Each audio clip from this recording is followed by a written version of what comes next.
Hello everyone! This will be another episode where we talk about impact on children when parents are fighting or parents are separating, how it affects kids. And today we will talk more about parents that are separating, right? Of course, many times when parents are separating, it's not happening in consent. Usually one parent is leaving the other one. Of course, it then is also connected with feelings of hurt, anger, disappointment, fear, many times with both parents. And when the parents are going through such a phase, they also many times they forget the children, they forget the impact that this has on the children, and the children are then emotionally neglected. They might, they for a long time they realize something is wrong. I don't really know what it is. They might be really scared that the parents are separating. Sometimes they even wish that the parents are separating because it's such a horrifying atmosphere in the house. This will be another video, which then I will elaborate more about what are the good steps of helping your children in case you are getting separated. How it should be done in consent, and how much information you should give to the child, on what time, how much you can involve the children into decision-making processes. This is a very delicate thing, so I don't want to rush through this in this video, but it is important that we will talk about it. In any case, when parents are separating and they know it's going to happen, they have to set as the very first priority, how can we support and help our children to go through this very difficult phase.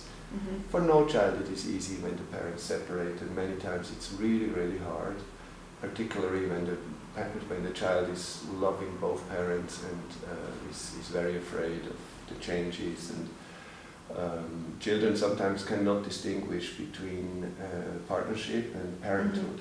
So for them it means like when the parents separating, everything is going to be lost. And this is something the parents should be very careful about, to show the child, yes, we are separating, yes, we are not good with each other, but we both love you as the parents, and we also respect and love each other for being good parents to you, so you don't have to be scared of that. But again, this I will talk about in this next video. When parents separate, and because of the negative feelings which are occupying them during this process, they not only neglect the children in that phase, but sometimes they also are using the children within that in a negative way, and this is then even worse. So what happens a lot is that one or both parents are trying to win the child on their side and talk bad about the other partner. So the child is then very confused, or can be very confused, because the child might love the other partner, but now the one parent tells all these terrible things about the partner, and then the child is coming into this loyalty conflict, or feels like I have to take sides, or starts to feel hatred against this other partner, like it's all his fault. And this is a horrifying thing. And so I have many separating parents in my office, and so this is happening a lot, and I think it's also up to a certain degree understandable. But then you have to show the parents what they are doing to the children, and many times the parents are realizing that, and they can sober from this feeling of hatred and start to take more care of the children. Many times when parents separated, children are getting in between the shooting lines, or are even used as tools to punish the partner. This is very bad, it's very abusive, but also most parents, after a while, they come to reason and say like, okay, I understand, my children are suffering, we have to do something about it. This is more important. In some cases, though, that form of punishment can reach over years, and one of the most common way of this kind of punishment is called parental alienation syndrome, or parental alienation, you call it syndrome. That means that one parent is determined to alienate his child or his children from the other parent, who is usually the one who is not living with the parent. So it's usually the mother, but that doesn't mean that women are the worst people, worse than men. It's just by law they are in a powerful situation to be able to do that. There are also cases where the father was trying to do this parental alienation syndrome, so this shall not be a gender issue here. But the one parent, which is usually the mother, who is living with the children, has a lot of power, and this power can be used in an abusive way.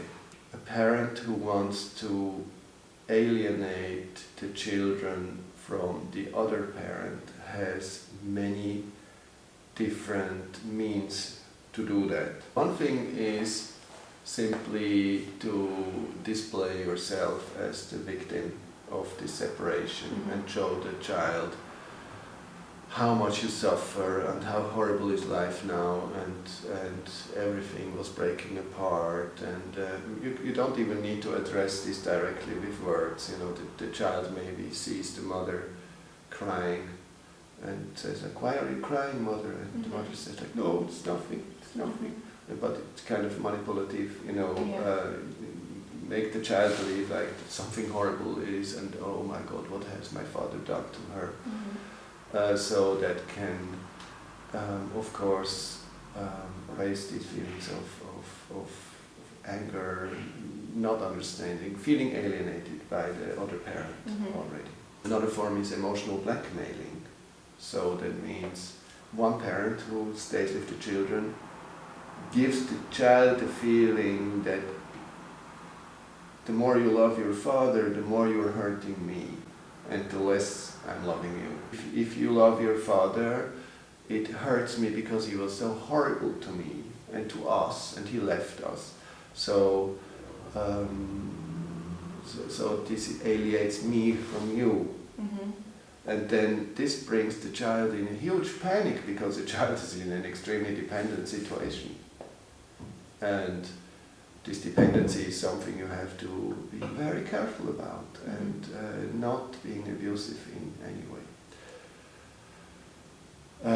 Then another horrible way of alienating your child from the other parent is gaslighting.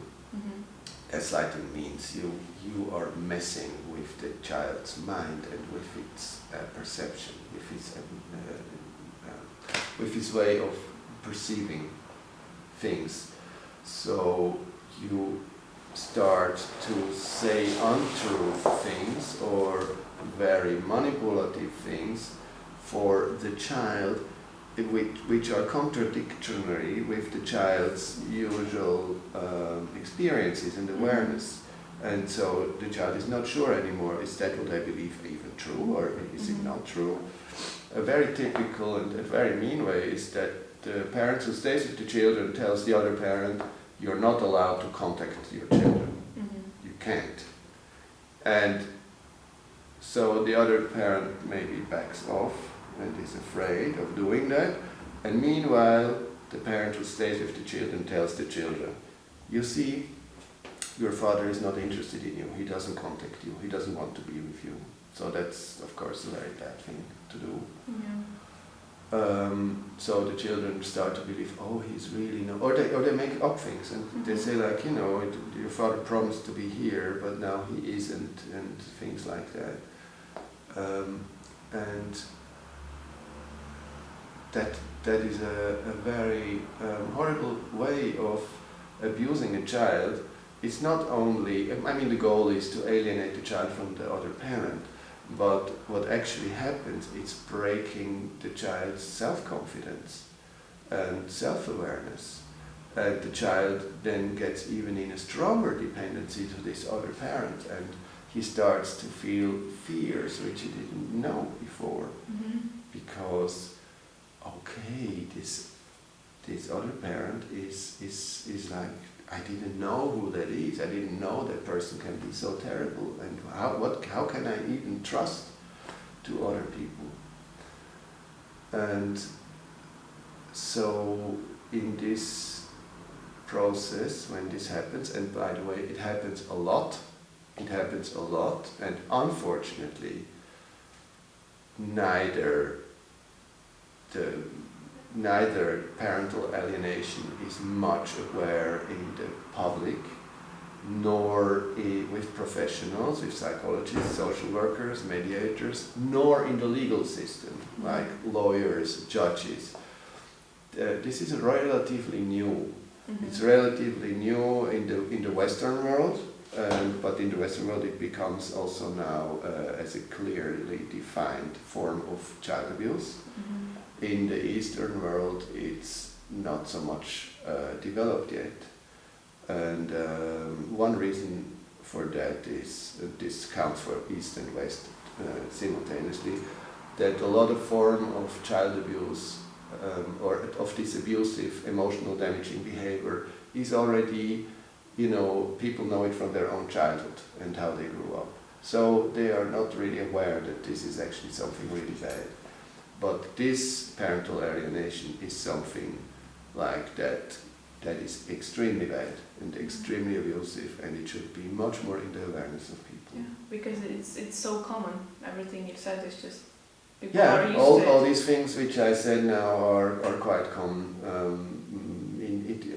Even very good parents and loving parents, they sometimes apply emotionally and psychologically damaging behavior to the children, many times unaware, or it's for a short period, and then they realize, oh my God, what have I done? So children can also, heal from that and recover from it, process this. But if this is going on for years and is done systematically, children get damaged, and this damage can be irreversible. So I am very strongly voting for people getting more aware of this. And another tool how to alienate your child from the other parent is by building a wall between this world and the other parent's world. That also includes that common friends, family members, neighbors who before were in touch with the other parents are cut off and are somehow convinced for this is not a good thing, this is not a good person, stay out of it, I'm the victim here. And this wall is something that, first of all, for the other parent, he can then, what can he do? He cannot reach, he feels this wall, he cannot reach through this wall anymore. And for the child or the children who visit the other parent, it's like, okay, now I'm going into enemy's world. Like there are literally no bridges between these two worlds. And feels like I'm betraying the other parent when I'm now with my father. How people live in, especially in Eastern Europe, it's so common. I don't want to really. I want to be clear. I don't want to say it's Eastern people are worse or anything like that. It's just not so developed here. It's relatively new. It started to be a subject, this parental alienation in the 90s or, and it is still very much overseen in many countries, also in the West, and defined as a severe form of child abuse. And of course, children who go through this over years, they develop all kinds of symptoms. As I said, they develop anxieties, they might develop eating disorders, psychosomatic symptoms, and they develop overdependency, they might to parents, and they might develop some regressive symptoms that they want to fall back into being a baby.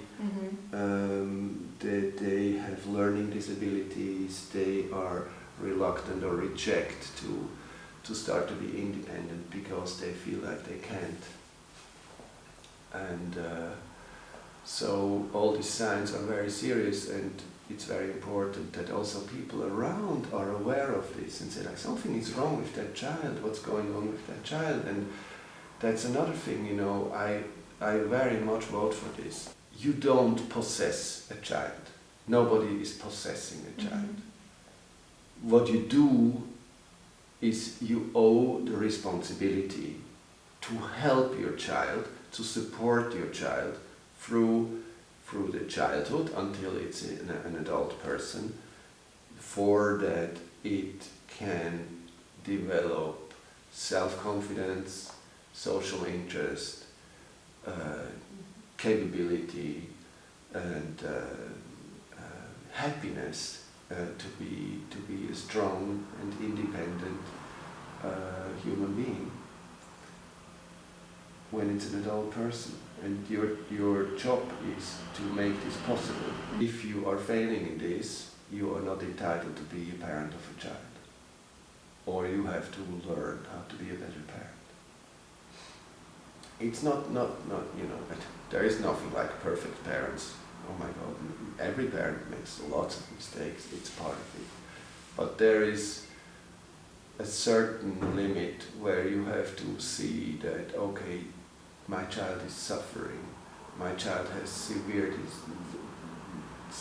disorders, and it has to be taken care of. And if you oversee that and you just ignore that and you go according to your own agenda and the child is falling back, then you forfeit your entitlement of being a parent, in my opinion.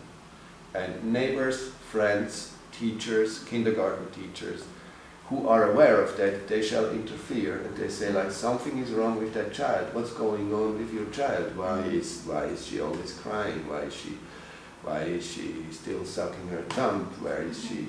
You know, all these things are important, and you should interfere, and you should say like, there is something really seriously going wrong. It's not happening. People always have this thing like, I possess my child, it's of nobody's business what I'm doing with my child. And you know, the question is also like, why do people have children? You know, opinion is, if you personally don't think like life is beautiful and worthwhile living, don't make children.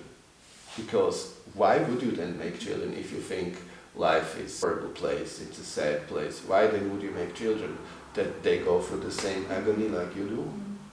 That doesn't make sense. So first of all, you need to be ready to want to have children because you're sure that they can have also a lot of joy and happiness in their lives. Another reason why people should not have children is to compensate for some personal feeling of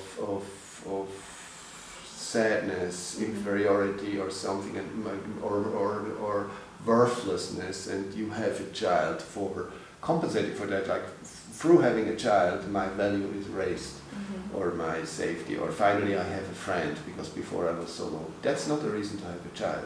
A child should not be there for a compensation for your own distress. You wanted to ask something? Yeah, I wanted to say that, like, because you want to raise an awareness about these issues and you want other people to help in this situation, right? When, for example, you see that the child has the symptoms and you as a teacher or a friend or something can point it out. But many times you face with this problem that, for example, if you don't have kids, you're not allowed to give any advice or point it out.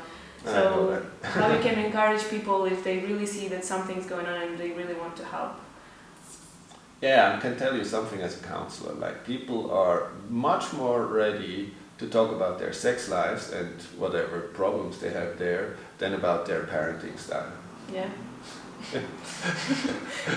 Yeah, I have erectile dysfunction. I cannot have an orgasm whatsoever. That's fine, but don't you dare to question my qualities as a parent. Yeah. Which is ridiculous. Nobody taught you to be a good parent. Why do people feel I'm born as a good parent? you are also not born as a good driver. You know, you need to learn how to drive a car, and trust me, driving a car is far more easy than being a good parent. I mean, probably some people have a natural gift for being good parents, but many people, you know, would be good for them to learn a couple of things. What is important in a child's life to help it to raise in a good way. So I know what you're talking about. It's not easy. But still I would interfere. I mean, you can do this in the most kind way, and I think good parents are receptive. They say like, okay, you think my child is a bit spoiled, okay, why? And you know, or maybe you can always, because we are not experts maybe through not having children, but we are always experts for once having been a child. So you were a child once and you experienced your stuff with your parents, and from there you have a lot of experience. And you're allowed to talk about that and always bring it into comparison with the situation you are encountering. And by the way, I think this is a process which is gradually, you know, so like, let's say you have a teacher who realized there is a child who is showing strong regressive symptoms, a lot of sadness, something is wrong. And then the teacher would talk with the parents about it and say like, I have seen that. And then maybe the parents that's maybe a wake-up call for them. Say like, oh my God, we should do something. And then maybe the school counselor is advised to see the parents and the children. And then if parents are extremely reluctant, say like, we don't accept this has nothing to do, you mind your own business, then this is then the next step, like, okay, what can we do with that? You know, but until you involve the social department or some other authorities, there is a way to go. You know, it's not like you see a child having some symptoms and immediately you call the authorities. I just want to say that this form of abuse, emotional and psychological abuse, can be as much or even worse damaging as other forms of abuse, like sexual and physical. It's invisible, it's more gradual, you know, because again, like most parents are from time to time doing damaging, emotionally, psychologically damaging things to their children, and they're not aware of it. And when you make them aware of it, they can learn through it, they can become better parents. And sometimes they don't learn from it, but it's maybe on a milder spectrum, so it's not really seriously harming the child. But you can call it abusive behavior when the parent is aware of the damage he is doing to the child. Then it's for sure declared as abusive behavior. Maybe a parent is interested in having an over-dependency of the child, an over-anxiety of the child, because then the child is on my side, he will need me all his life and stuff like that. This is abusive behavior, and it's very, very dangerous.